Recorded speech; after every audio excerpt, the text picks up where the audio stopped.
Jobs for this week in July: give your wisteria a summer prune. Now, it is important if you're pruning plants, particularly valuable plants like wisteria, use a decent pair of secateurs. And don't forget to protect your hands. A good pair of gardening gloves. These rigger gloves are ideal. Other tasks is to feed and put a colourant onto your hydrangeas. That's quite important for maximum flowering.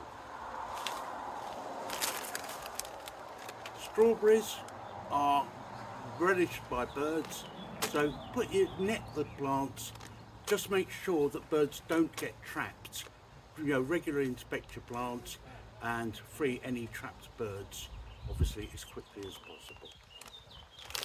And lastly, summer is salad time. One of the most underrated salad vegetables, pea shoots. They really are quite delicious and they're so easy. So sow these regularly, 2-week intervals, and remember that you can probably cut the pea shoots 2 or 3 times before they're no longer usable.